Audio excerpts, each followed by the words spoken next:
So good morning, everybody, and thank you for joining us for this first panel. First thoughts, cooperation in Cyprus is neither straightforward nor is it static. And on this milestone today, the 20 years of the EU aid program allows us to consider not only what has been achieved over the years, which is very important, but also to pause and reflect a little bit more broadly on the experience of bicommunal cooperation and peacebuilding on the island. So how has cooperation evolved over time? And what political and historical conditions have shaped the space for cooperation? How has it actually functioned in practice? And what challenges has cooperation faced or continues to face to this day? And what might these reflections suggest about what we can think about moving forward, what can be strengthened, reconsidered maybe, or approached differently going forward? So today, I think we have very distinguished guests of the panel, and a good session is expecting us. And in order to help us reflect on some of the questions, we have structured today's panel around three interconnected dimensions. So we will try to reflect on the practical experience of cooperation in Nicosia as a divided city, and what this experience tells us about how cooperation is practiced and sustained under complex conditions. To help us reflect on this dimension, we are very pleased to have with us my dear friends, Mr. Haralamut Brunzos and Mr. Mehmet Armancı, whose cooperation and long-standing engagement with the city offer an important perspective of how cooperation is experienced in practice. We will also try to place cooperation in the broader historical and political context, and reflect on how changing political conditions have shaped both the possibilities and limitations of cooperation over the years. To help us do that, we are very pleased to have with us Professor Ahmet Sözen, whose work over many years has focused extensively on questions relating to peacebuilding, negotiations, and intercommunal relations in Cyprus. And finally, we will reflect on whether bicommunal cooperation and peacebuilding meaningfully form part of broader public and policy discussions beyond those directly involved. To help us reflect on this dimension, we are pleased to have with us Nicholas Kyriakidis from the Cyprus Forum. So the intention today is to have as much of an honest reflection as we can on where we have been, what we have learned, and what challenges continue to shape cooperation today, so that these experiences can help us shape the next 20 years of cooperation. So with that, we will kickstart the panel, and we thought that it might be good to start that in order to understand where we stand today, it would be important to take a step back and to frame our discussions in the history of cooperation. I think it's an important context to place for our discussion, particularly focusing on the last 20 years. So with that, we would like to turn first to Ahmed, and to ask, when we look back in the last 20 years of bicommunal cooperation, what do you think has changed most significantly? Not only politically, but the ways in which cooperation itself has been understood and practiced over time. Thank you, Maria and Erbay, distinguished guests. Thank you for the invitation to this historical place, Litra Palace. I think my first time was here something like 35 years ago when the checkpoints were closed. Litra Palace used to be kind of a mecca For some people, it was more like a pilgrimage place. But it's also synonymous with the Cyprus issue itself. I think that it's getting old, it is decaying. But before this break, I was in the toilets. I saw this motion sensor taps, and that was encouraging. That if Litra Palace has hope, definitely Cyprus problem has lots of hope. So let me leave the icebreaker and go to my script and talk about a little bit about the last 30-something years in cooperation experiences. I think it's important to remember how difficult bicommunal cooperation was in the very beginning, especially in the 80s, late 80s, early 90s, before the checkpoints were open, before the prospects of EU membership entering into the picture. So in the first phase, the space for cooperation was extremely narrow. Movements was heavily restricted, and there were no routine crossings, and there was little official tolerance for contact. I remember myself doing, back in 97, 98, my PhD field work. I flew over from United States to Cyprus, and I got special permission from both sides in order to be able to cross to the buffer zone. So you needed special permission from each side to cross.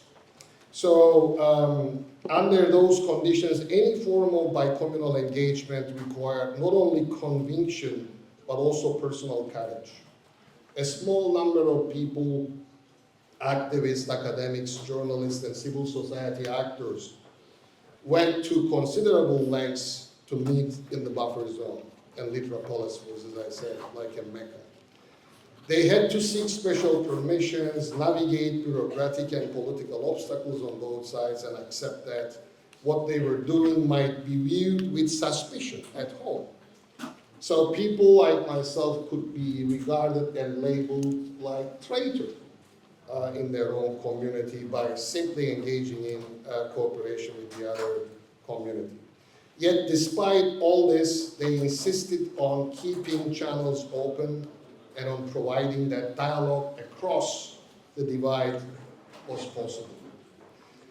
That early experience is often forgotten today, but it laid an important foundation of relationships and trust between the two communities. The second phase begins when two big changes arrive. First, the opening of the crossing points in 2003, and the process leading to EU accession. Suddenly, practical environment is transformed. People can move.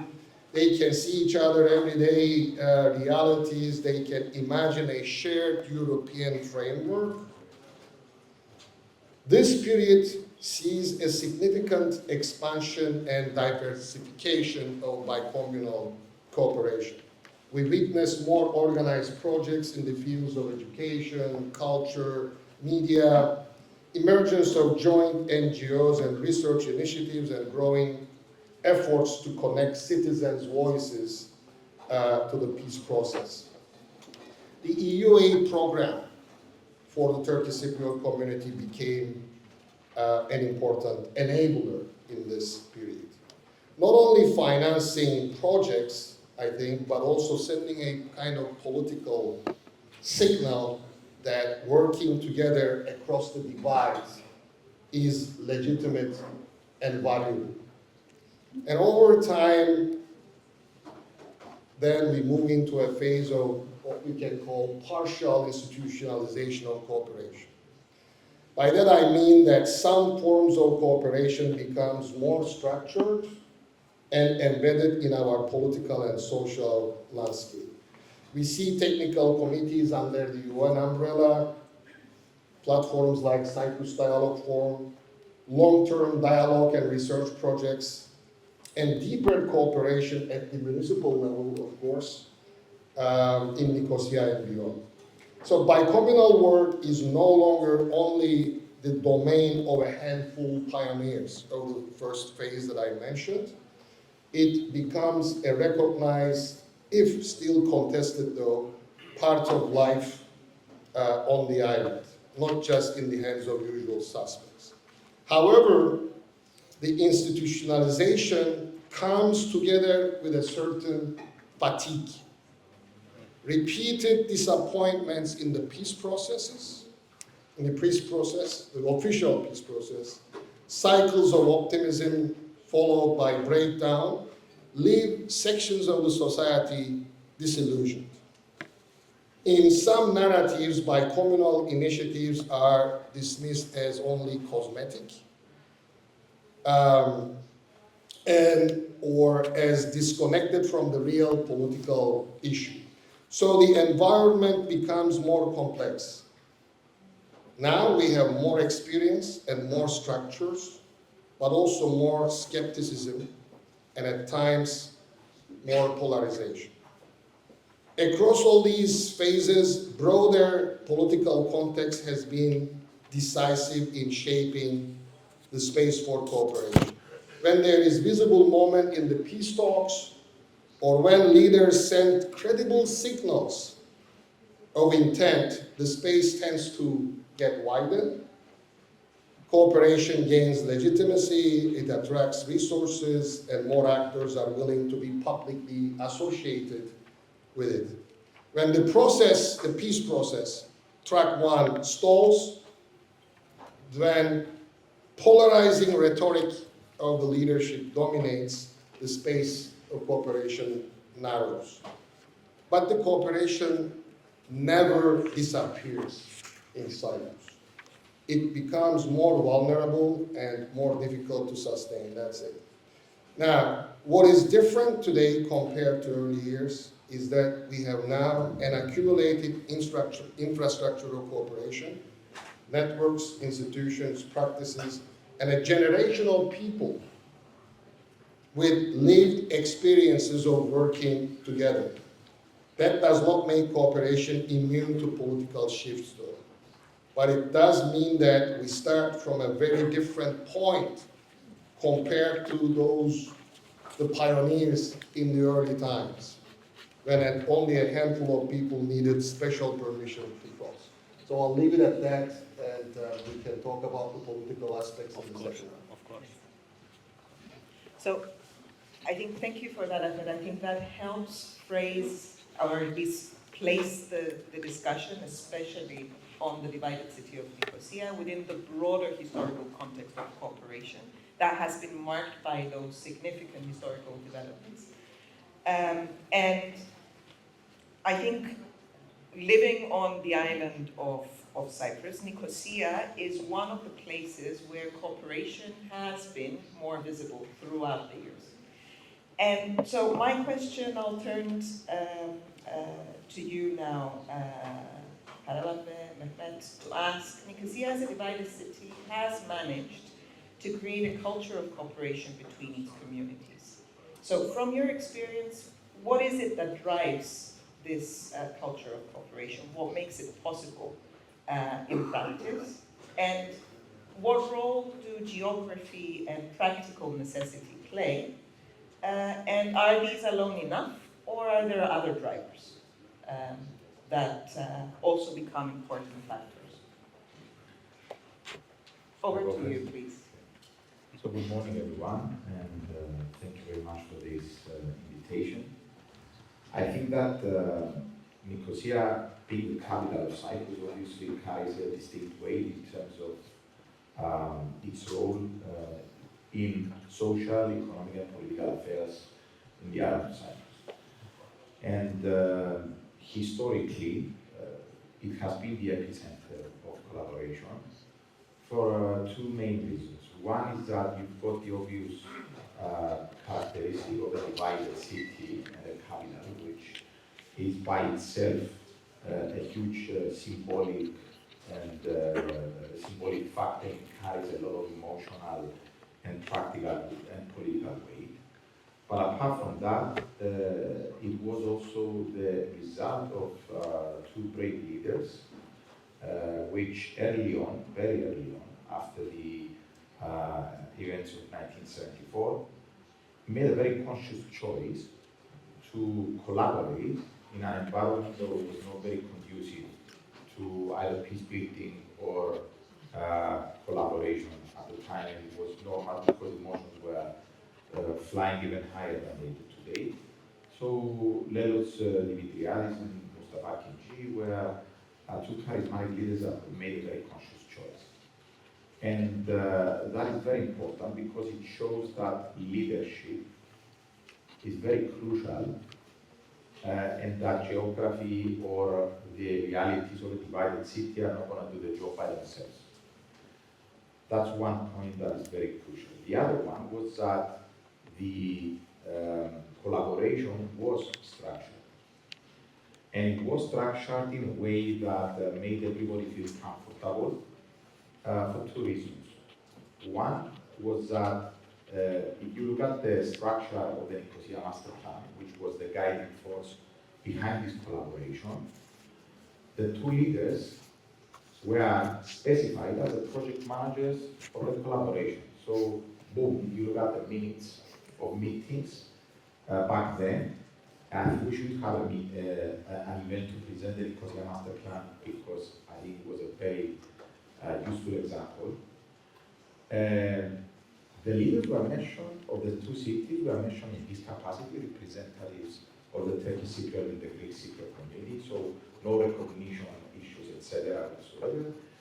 And there were leaders of the process in practice and hands-on.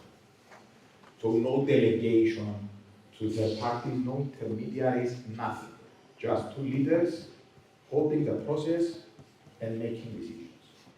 The other important fact was that the ecosystem approach that was presented to us before by Ms. McIntyre was also, possibly subconsciously, but I think also in purpose, included as the founding sort of underlying philosophy of that collaboration. So the leaders said, we are a city, we've got daily problems, problems are not going to wait, and we need to deal with these problems in order to, of course, assist a settlement.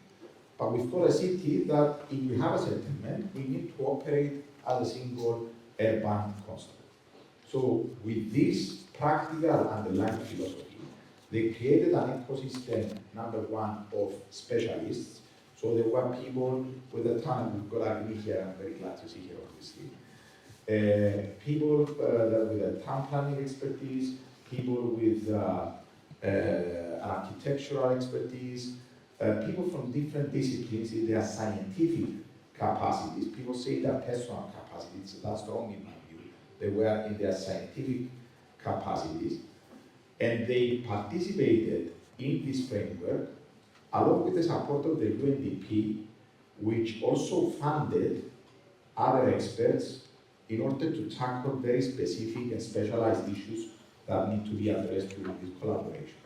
So the ingredients of the success of that collaboration, and if we are to draw messages from that, was that there was clear political leadership, that this political leadership was not delegated to others, that the leaders were project managers and they were forced to be hands-on, that there was a clear funding structure that enabled them to do actual work. And this is one of the issues that I want to raise in terms of improvement.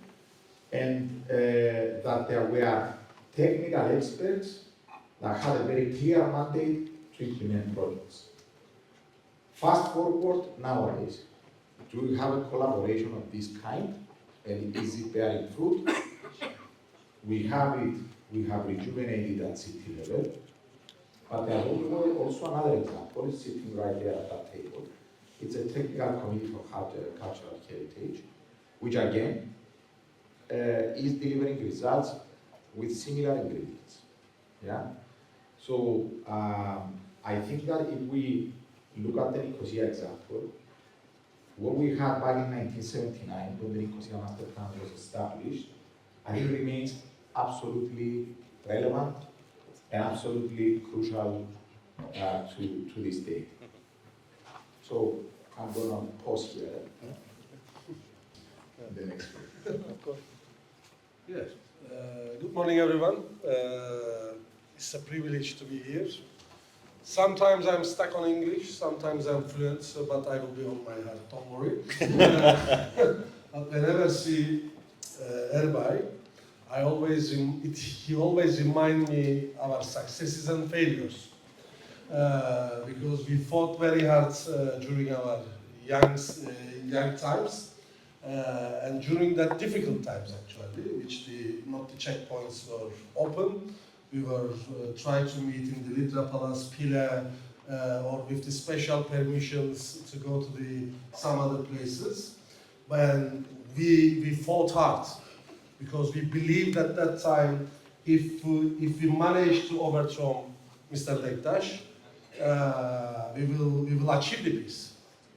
And we did overthrow, but we couldn't. Even though his party leader became a president, my party leader became a president, but we couldn't. So we have to think about why this couldn't.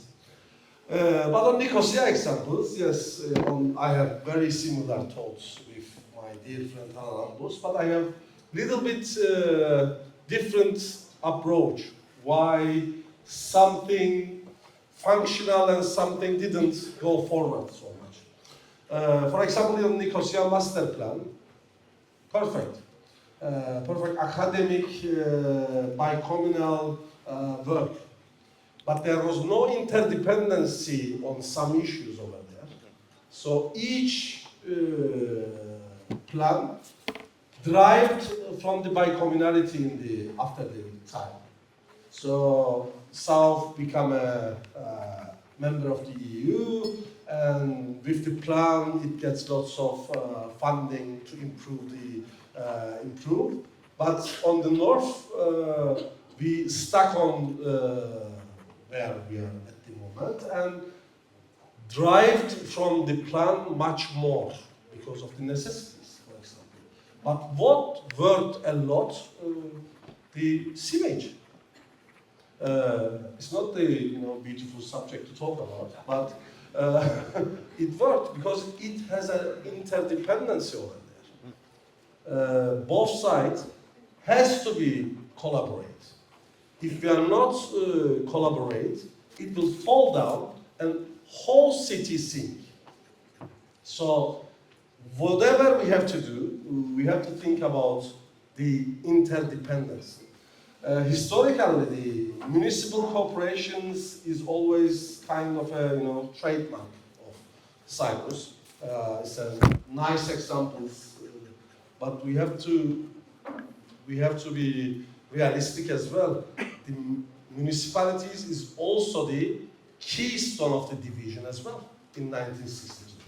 So it's a very hot and soft topic in some aspects. So yes, I'm not really. We don't have much more star points afterwards after Mr. Akıncı or Mr. Lelos Dimitriadis, but I'm hoping now. Because we have a good start with him, we have now new vision, but we have to understand our realities to move forward. And if we manage, I think we are going to interdependent the diplomatic situation or only leader-led diplomatic situation. Because on leader-led diplomacy is always bounded with the leader's approach, but we don't have that kind of a circumstance. Whatever we have do or whatever we have achieved, next day it's on the field. The people can enjoy, people can move forward, and etc. But what was the changing actor? Yes, we are now celebrating the 20 years Turkish aid program, but of course, becoming the EU, Republic of Cyprus, when in 2004, it was a game changer. So up to that point, it was a frozen conflict. After that point, it's an evolving conflict. So at the moment, we are every day facing with the evolving conflict. For example, look at the demographic changes in the north, or the property regime in the north, or constitutional, unconstitutional things doing in the Republic of Cyprus, denying the rights of the mixed marriages, etc. So these are all evolving issues. So it's not frozen, or we are not in the post-conflict situation. So we need to think about, first, stop this evolving issue and try to manage the trust, try to manage with the new innovative tools. Look at the atmosphere. I know each one of them. We have to bring many more people to this field if we want to really build the peace and reach to the others. So that's why Nicosia is a very good example, and we have to build on Nicosia's experience and broaden the successes in order to fulfill it, in order to feel by the people. You are very rightly touching upon a very important point, which much of the public discussion is focusing on high politics, but many forums of cooperation are usually much quieter and more technical. But how important, maybe I can ask this to Aralambos, how important are these everyday forms of cooperation in maintaining stability and coexistence? Because Nicosia is something which is teaching to many of us, actually, although you guys may not feel it in your daily lives. Yeah, I think we are past that point, to be honest with you, right? I mean, we've had 190 million crossings since 2003. 190 million is a huge figure. Yeah? These people did not only go to Nicosia. These people, 80% of them crossed, of course, from the crossing point of Nicosia. I use a little bit, but these people have moved all around Cyprus, especially, basically with no major incident within 23 years. Yeah? So I think we are past that in terms of recognizing collaboration between communities, because collaboration is not only through structured meetings, but it's also with regards to everyday life, which usually surpasses structured collaboration. So I think we should, first of all, suggest what we should do to improve what we have in terms of this 190 million for Nicosia and elsewhere. Number one, we should not discuss the Cyprus issue as if it's only a Nicosia issue. And I'm very sorry to say that outside this city, where you wake up and you see a divided city and it's part of your life and your psychology, the rest of Cyprus does not really feel that there is a Cyprus issue. They feel that there is a sense of normality in both sides. They are not maybe friends with Turkish Cypriots or Greek Cypriots in a huge spectrum of society, but they are tolerant to their presence in their everyday lives. Yeah? And this is presenting a sense of normality which takes away from the fundamental discussion, which is what we've been discussing before. Yeah? How is this going to evolve over the next few years? So one suggestion is definitely to move out this discussion from Nicosia and take it elsewhere in Cyprus. How can you achieve that? The European Union has been funding the territory of Cyprus, be the north or the south, with hundreds of, with billions basically. Yeah. So, and especially our cities have benefited significantly from funding by the European Union. So I think so. Yeah. They have. Europe has transformed our cities all across Cyprus. So I think the least they should demand from us, and I'm giving you ideas now, is to ask the city leaders across Cyprus to hold under the auspices of the European Union events and initiatives that will showcase and present this collaboration across the geography of Cyprus. It's not just about getting money. It's about how we utilize this money to achieve an overriding objective.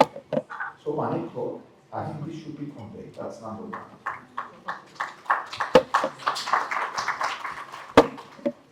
Number two, about Nicosia.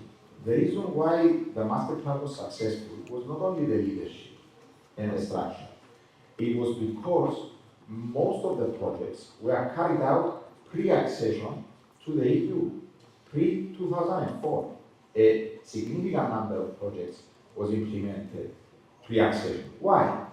Because the funding pre-accession would come from the pre-accession funding of the EU to Cyprus as a whole. And that gave the opportunity, and Mehmet is right, to create mirror projects across the divide in Nicosia to basically work towards a city that would be united. Now, this funding mechanism is different.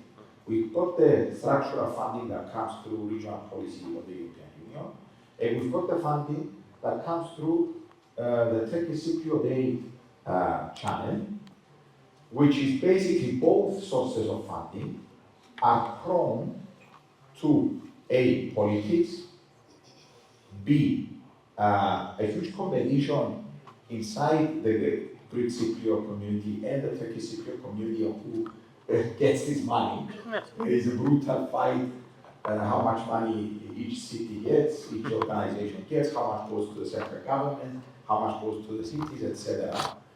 And it's only natural that for projects like this that require a long-term philosophy and long-term planning, you need to have a dedicated city fund in the EU budget, and that needs to be discussed now because we are discussing the new multi-annual financial framework of the EU for the period 28 to 34. That will enable the two of us, if we have the leadership and if we have the personal relationship and if we have the technical experts, all three are there by the way, and he gets re-elected most probably, for sure. They become Magari. So, to enable us to actually to do some actual work. And if one of us disappears from the picture, yeah, at least we will have a commitment, a long-term commitment that will not depend on the person. It will depend on the structure and on the funding. And that's how you get results. Yeah? So for me, it's crucial. Yes, we will have an increase in the, most probably in the funding of the Turkish Cypriot community. I think that's amazing. It's great. Yeah? But we need dedicated funding for Nicosia because it's the only divided capital in Europe. That's what everyone says when they visit Cyprus. That's what we say. It's the only divided capital in Europe. And so put your money where your mouth is. It's the only divided capital in Europe. And dedicate funding that will enable us to alleviate the huge impact of the division. And it is huge. Anybody that thinks that we are, we're done with that, probably doesn't know the city. We've got a huge impact. We've got areas like the buffer zone of Nicosia, which are, according to Europa Nostra, endangered areas of cultural heritage that are collapsing. They are not in the risk of collapse. They are half collapsed and collapsing. We have the Nicosia walls. Look at the logos of our municipalities. Both of them have the Nicosia walls in their logos. They are half collapsed as well. So if your soul collapses, what kind of city are you?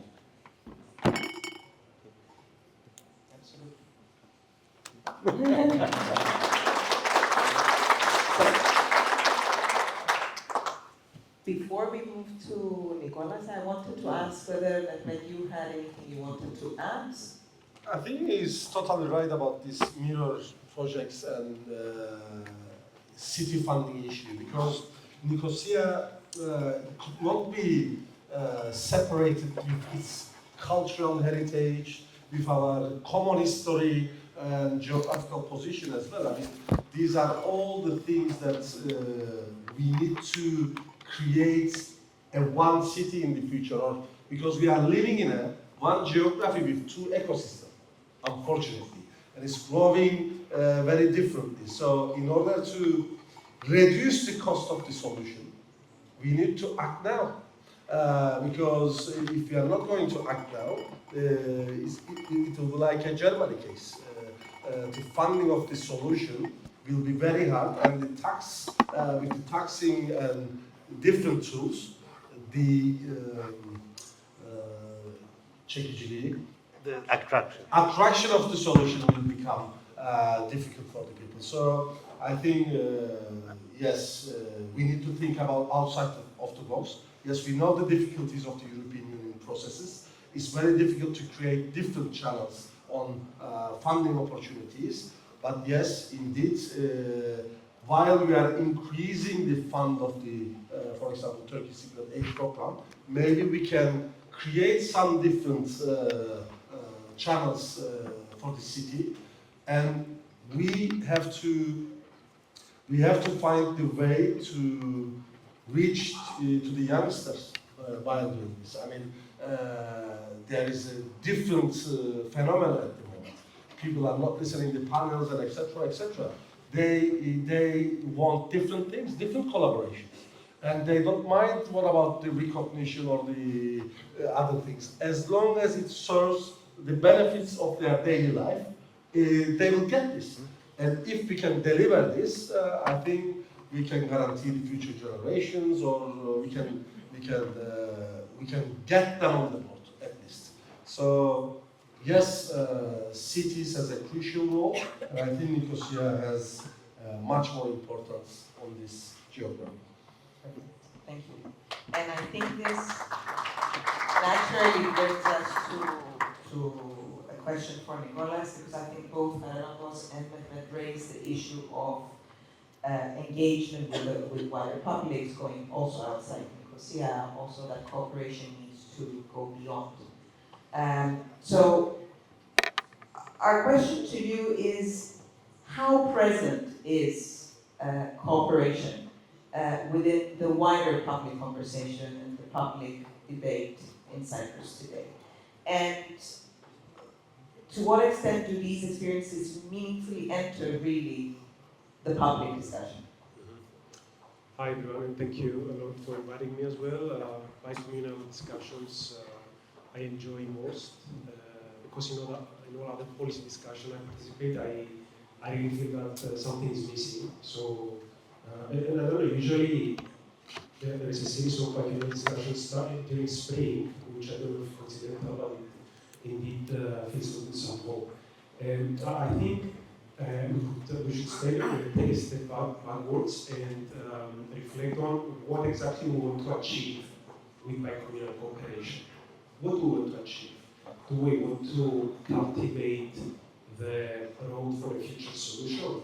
Do we merely want to minimize the chances of an armed conflict? Do we want to explore whether we can cooperate? I mean, in my view, first of all, the political solution should not be, like an absolute goal. But first, we should, try to live together first. The EU aid program, I think, is very useful, and I remember when I visited Julia in Brussels 2 years ago, I told her that we're very grateful for what's being done, because, and despite all resistance, because I think this encourages the cooperation. And with what we have heard and we have, we agree on, we have now reached the state of adulthood of bicommunal cooperation. cooperation. So it's been 20 years. We might be a little bit late as well, because adulthood is 17. And now that we reach a level where there is some sort of communication, we should focus on practical ways that could bring us closer and go outside the bubble, as everyone said, and penetrate the wider society. Because it is evident that so far communal cooperation remains concentrated, as Ahmed said, among highly educated, urban, and international groups. Highly educated, urban, international groups, unfortunately. We need to penetrate wider circles. And I think that peace building, just like the fight against corruption, which we also work on, is a power game. We need to come up with proposals and explain to the wider public why it's better, although it seems, it doesn't need explanation, but it seems that we need to explain why it's better to live peacefully rather than fighting. Just the same as corruption, and it's not coincidental that justice, strong institutions, and peace are under the same goal of Sustainable Development Goal number 16 of the UN. So we need to explain, each of us in their respective community, why it's better to collaborate rather than hate each other. And I think bicommunal collaboration, yes, it does begin from here, from our joint discussions, but it will materialize with our respective work in our respective communities. We have to convince our communities, not convince each other. I mean, in this small circle, we're convinced. And whatever we say, nothing will change. We have to convince the wider public in our societies why it's better to collaborate. And we need to come up with further proposals. Yes, there are indeed some tools like the Imagine Forum, the technical committees, and others, and by communal trade, the work done by the World Bank. And we need to insist on those and come up with others. And something that we intend to do as an NGO, Oxygen for Democracy, is to, as we come up with policy papers, we come up with 1 or 2 policy papers per year. Usually they're related to transparency, strong institutions. We decided to prepare a policy paper about teaching Greek and Turkish in each other's community. The language barrier is very important. So I think this is another practical solution that subconsciously will show why and will build on the other proposals and bring us one step closer. And this is, I think, it's a long-term process. You can't say that, we did this and that, and now we're ready to solve the problem. No, now peace is guaranteed. No. Exactly as the combat against corruption, it needs constant effort to come up with proposals and we have to be convincing, and we should not be, judgmental. Maybe someone does not agree with cooperation, and maybe they have their reasons. But we need to explain, each of us in their different communities, why this will be beneficial for them. I mean, we're humans. We're, want to see benefit rather than, a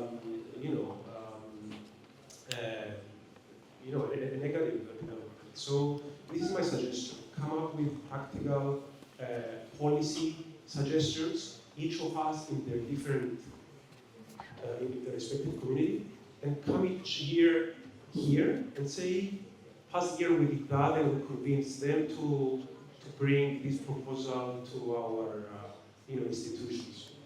Thank you. So I just want to turn to Mr. Ahmed. Hocam, in your previous intervention, you have talked about you looked at across different periods actually when analyzing cooperation. And we really, as we have found you, and you are on this stage as well, really want to ask you, to what extent is cooperation in Cyprus is still dependent on the broader political context? And are there areas where cooperation has become resilient enough to continue regardless of developments in the political process? Thank you, everybody. I'm going to discard my written intervention after hearing the two mayors and especially intervention by Nicholas. Seriously, if somebody wants, I can send it to him or her, but I would like to focus on a couple of things to emphasize, a couple of bullet points. When it comes to politics influencing the cooperation between the two sides, of course, there are two levels. One is the local and regional level, what is happening at home and around, and what is happening globally.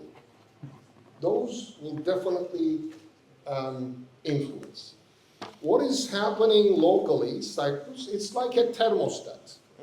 Whenever you have the two leaders who are giving positive signals on track one on the peace process, definitely you have more space for cooperation. When the talks stall, stops, slows down, or doesn't even exist, then you have less cooperation. As easy as that. Think about it as thermostat. But now, to couple that, we are going through a very interesting time. We are in a Chinese curse on a global level. We are going through this so-called global, so-called liberal, so-called rules-based international order. It used to be US-dominated unipolar system. We are moving into some sort of multipolarity where the norms and rules of the past are getting blurred and things becoming more fragmented, multilateralism, rule of law, whatever, democracy are now backsliding. So it's time now, especially not for less dialogue and cooperation, but in fact more. Now, I'm going to cut this lecture here because if you are interested in my current problems in world politics class, welcome to join later. Now, Nicholas asked a very important point. Why do we need cooperation? Is it for solution or something else? Let me share my 2 cents on these two things, which thank you so much for prompting that. If we are looking for cooperation for a solution, definitely. I personally have been preaching this for the last 30 years, that in Cyprus, for a common United States, for a solution, cooperation is not luxury. It is a fundamental, foundational pillar of whatever future solution is going to be. Because if it is going to be based on power sharing, and then you need definitely a cooperation of culture and an experience of culture, both which have been missing in Cyprus. They are not non-existent. There is, to a certain degree, that, but you need more. So that in the future, when you have this power sharing, let's say, based solution, that you are not going to fuck up, pardon my French, when it comes to cooperation. If you have prior experience of cooperation and culture, that will help a lot. So, now, if solution is not possible, then what? Now, let me share a personal anecdote with you. Just a couple of years ago, an Israeli friend of mine who used to be a diplomat, he wrote a book. His name Alon Liel, he was the ambassador of Israel to Turkey before, and he asked from me, he says, Ahmed, in my book launch, I want you to record a video and tell me how you guys in Cyprus continue having the problem unresolved, but without violence. Lessons for the Israelis to be learned. And I did. And after so many years, that got me to rethink and reevaluate some of the assumptions I used to have. As a usual suspect, as a enemy of the community or whatever they call me, I used to disdain, I used to hate the status quo and existing situation, but it got me to rethink. What we have in Cyprus as this negative peace, that absence of violence, even irresolution of the Cyprus problem, is a model for some other parts of the world. So, my point is that even this is very precious, that we need to protect, like our eyes, so that it doesn't degenerate into, wider conflict. But we shouldn't stop here. Even for this, we need a degree of cooperation.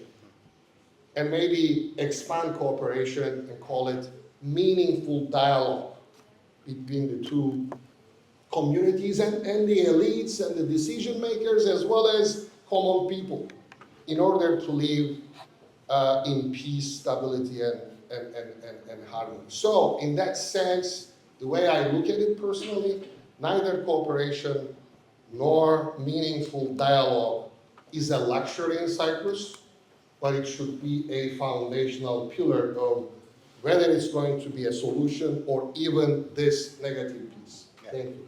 Thank you very much. So, I don't think that. I'm not the mayor. There will be elections soon. You are a Bicommunal. that's also very important. As we are reaching towards the end of the panel, I wanted though to address maybe one more issue regarding to something that both of you addressed.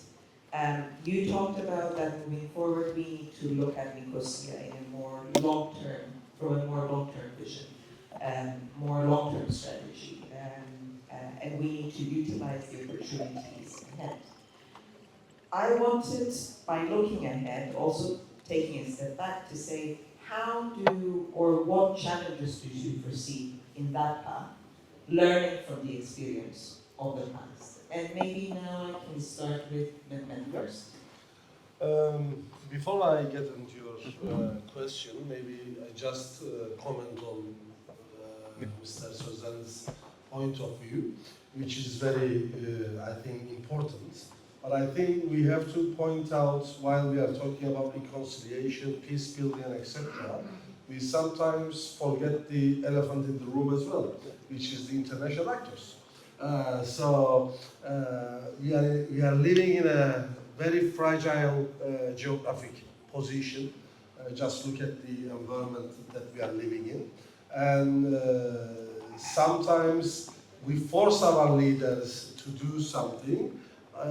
While forcing them, broken the glass could be possible sometimes. So we need to look in multi angle to the problem on peace building as well, because sometimes it's always outsided and funded issues, especially on bicommunal projects, dialogue issues. It's not coming from the roots. So while the project ends, cooperation ends. And dialogue ends, unfortunately. And I always, in the beginning in 2004, when the crossing points was opened, I just wrote, because I had a column that time, peace sponsored by Alpha Mega, or that time it was Orphanitis, and casinos. So it was the only bicommunal cooperation that days, which is coming from the roots, by the way. So we need to find common goals for the people, common destinies. We need to cry on the same things. We need to laugh on the same things. While one side is crying, another is laughing. You cannot create the naturality on this kind of issues. So, on city-wise as well, in my point of view, yes, we need to think about the long-term projects like the common transportation plan, if the city emerge once, common financial strategies, common development plans, the young hubs, entrepreneurship issues, city planning wise, animal shelter, social welfare issues. Yes, we need to work on this kind of things. But we need to overcome the daily obstacles, like for example, when they cross to the on Litra, they need to find out the Greek signs as well. We need to find the Turkish signs as well. Practical issues. This kind of things on the way should be done, which is very practical, and we don't need any consent. Apart from yes, different political issues.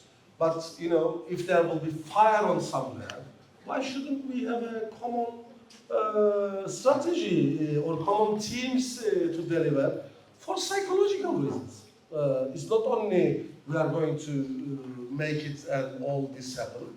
And this should be seen by international actors as well. I mean, yes, but first we need to focus on the roots, and roots should be involved whatever we have done. That's why I always, since 2 years, offering track 1.5 diplomacy, which is the local governance diplomacy, and I think this should be on UN's agenda as well, and the EU should be backed up this, because we are the frontiers, and whatever we have done, it will be served to the community next day.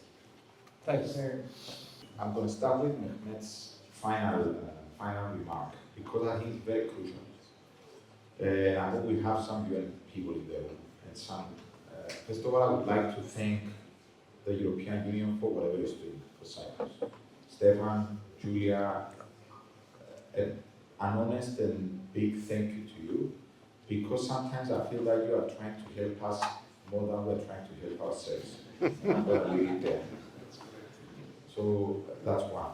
But for what Mehmet said, we are supposedly in a period where we might have an initiative for substantive talks. And because I was part of the working groups in the previous report between 15 and 17, in the touchy subject of governance and power sharing, I think one out of the box suggestion that I would put on the table is that the competence of power in the new Cypriot, in the Cypriot state should change. Why? Everybody is trying to resolve the friction issue in power sharing. Maybe it's been one of the fundamental subjects of discussion in every single initiative that we've had. By the way, don't get disappointed. It always happens every 10 years. Yeah? So, Crans Montana happened in 17. It's only normal that we are reaching a boiling point 10 years after, because it's the same thing that happened with the previous efforts. 2004, 2015. So don't get disappointed. This is a Cyprus reality. It works in decades. Number two, instead of always thinking of the paradigm of the legacy Cypriot administration, which has always, for historic reasons and for very specific political reasons, focused on the strong central government element. The European Union has a very fundamental principle, the principle of subsidiarity. So we are the only country in the EU, and I'm telling you, we had the meeting of the mayors of capitals of the European Union. I was probably the only Cypriot official that invited a Turkish Cypriot counterpart to participate in it, and Mehmet was part of it under difficult circumstances, but I'm very glad that we did that. And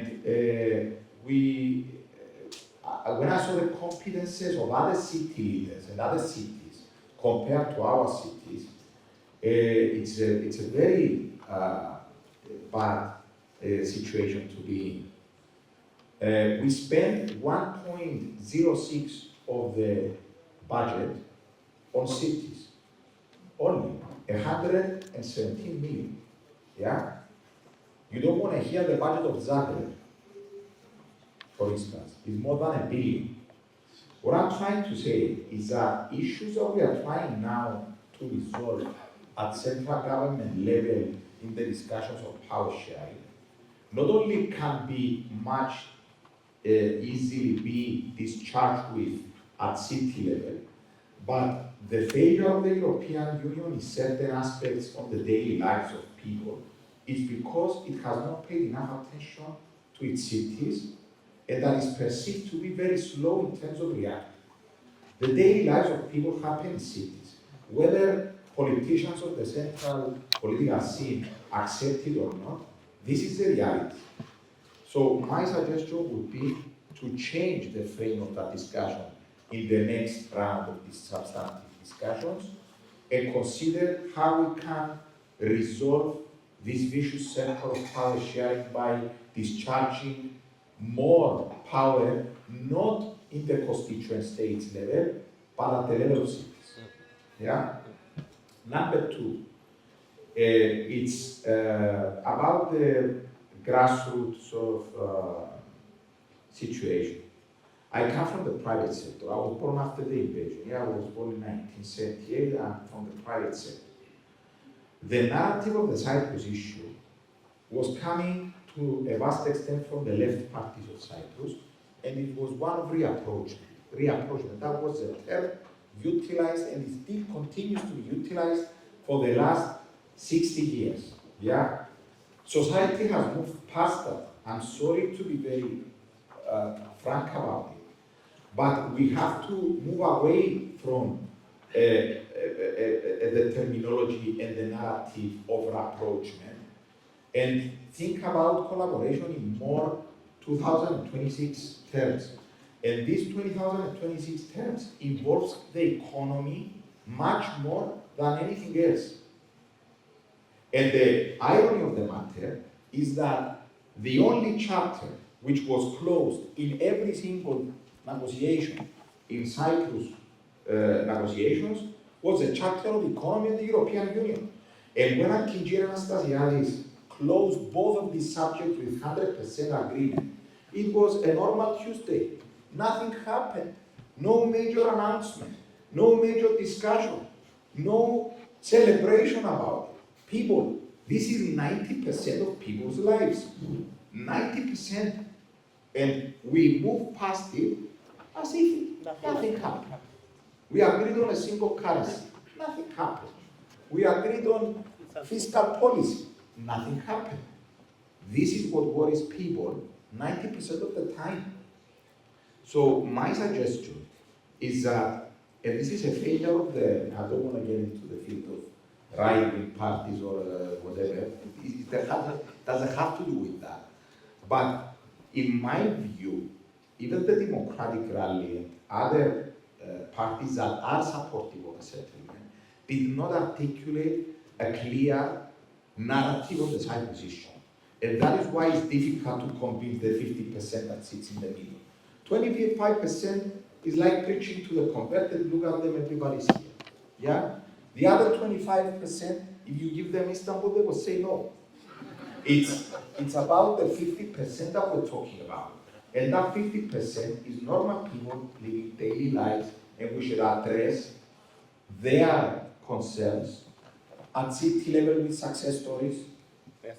Yeah? With a narrative that corresponds to their interests, to engage them, and then their concerns. And to answer on Ahmed's point, we have to collaborate with or without a settlement. I'm very, very clear on that.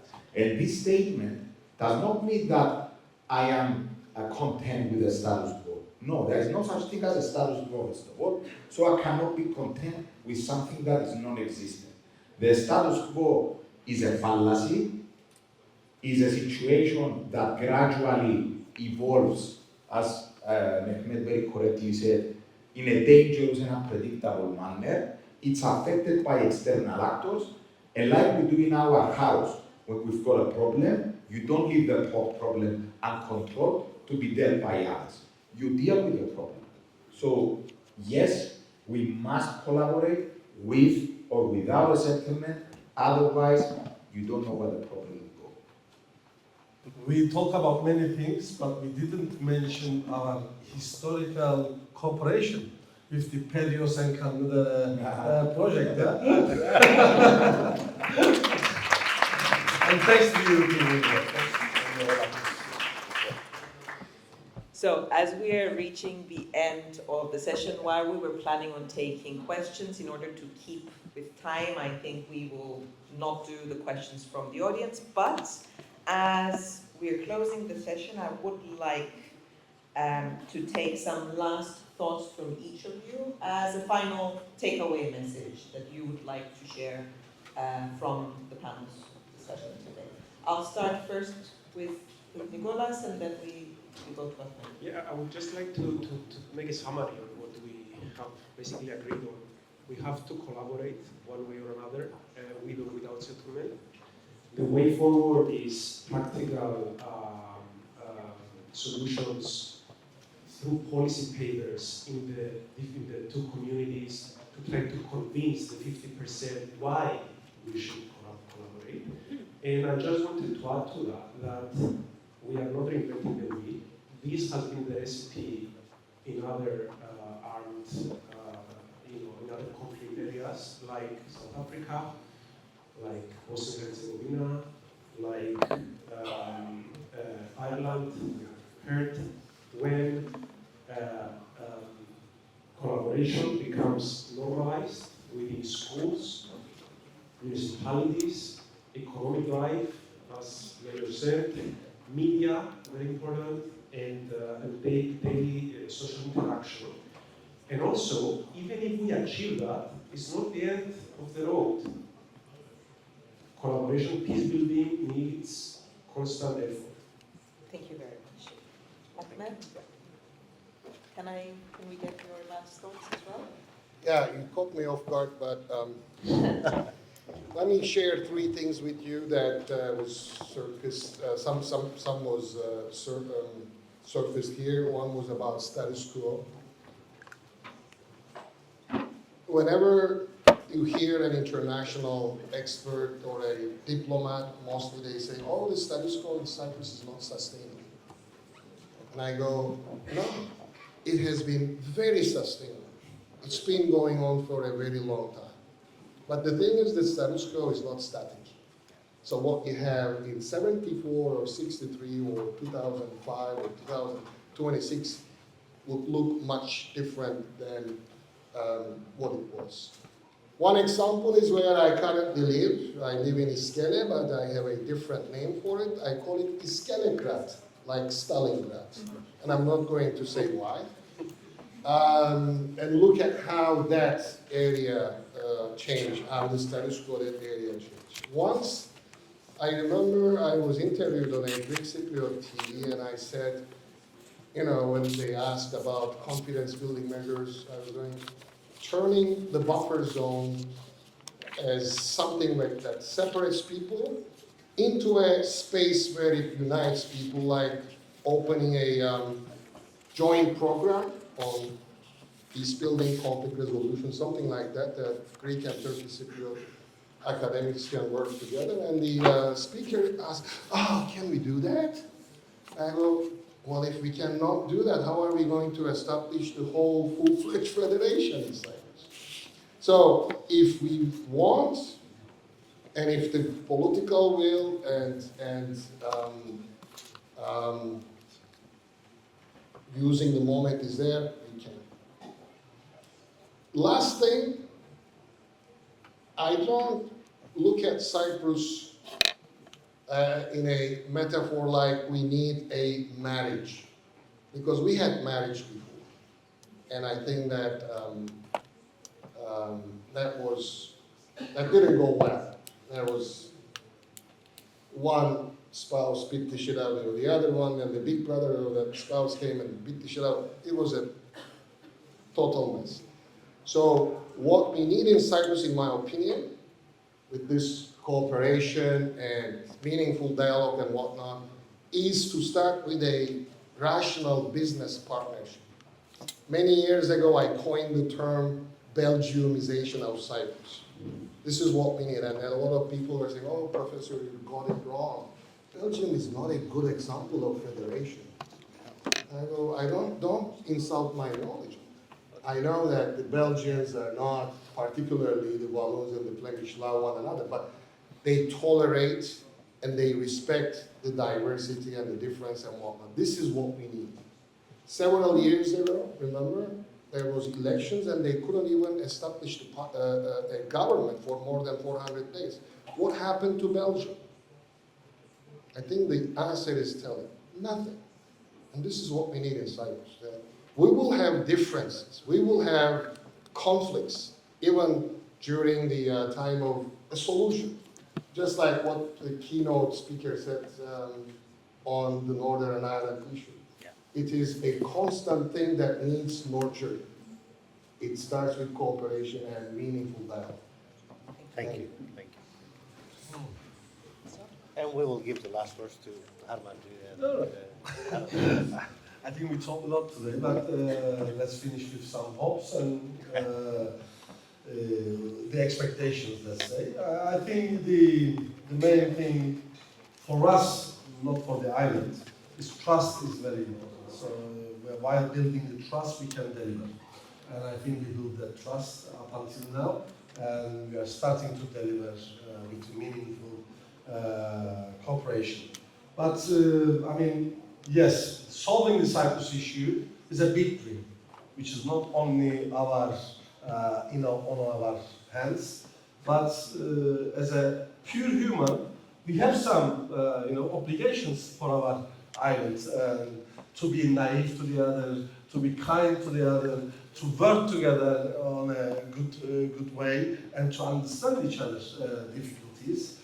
Sometimes I think we are forgetting that as well, because each community is living in different time frames. We can live in the same geography, but we are not talking about the same problems. We are not having the daily routines on the same way. We are living two different lives on island. So it is difficult to combine everything and to pour them like a soup. But yes, what Mr. Sözen is saying, at least we try to manage to cooperate on different levels in the future as well. But without building these bridges, we cannot combine these two communities. So our vital role is to build these bridges with our leadership, with our engagement to the processes. So we are going to do whatever we have to do until the day comes. I think as a city leader, I would like to see definitely more tangible projects built on the interdependency principle that Mehmet very correctly described before. So things like the revival of the buffer zone, the World City of Nicosia, collaboration in the green energy and smart city fields, building on the revived Nicosia Master Plan initiative. That's also good news. I think are things I would like to see as a city leader. But we are both leaders of the capital of Cyprus. I don't think we can abstain from expressing a very clear vision and very clear view about our country and how it moves forward. I've got two kids, one is 17, the other one is 8. I think that in both sides of the divide, it's the first generation with fewest prospects than the previous one. I think this is tragic. And also I see many sort of shortcomings in both sides of the divide in terms of transparency, corruption, and influence of foreign powers into Cypriot politics. So as a Cypriot, as a true Cypriot, I would like to see the Cyprus issue moving towards a settlement, not because I am romantic, I am, but not because of that, but because I genuinely, objectively feel that it is the only way for our kids. It's not going to be a better process. I'm not underestimating at all the differences, to have better opportunities than we did in our post-1974 lives. Thank you. So a big applause to the speakers. Yes, I think we cannot thank enough to our panelists. When we get on this stage, you never know what is going to be discussed. I know Mehmet came with a written text. He did not open it once, so we can see that Ahmed Sozan similarly and whatnot. The important aspect is, I think, the hearts of each and every panelist has been out there.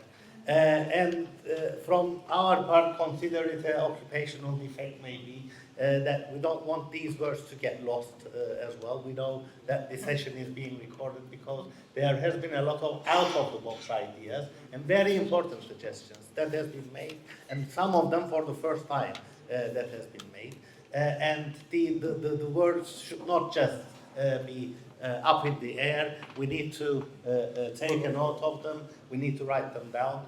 I cannot thank enough to each and every one of you for bearing and listening to us for an hour and a half, and also to every single person who has made this panel possible for us, and especially to the interpreters. They usually go unnoticed. They are our voices in different languages. So thank you very much.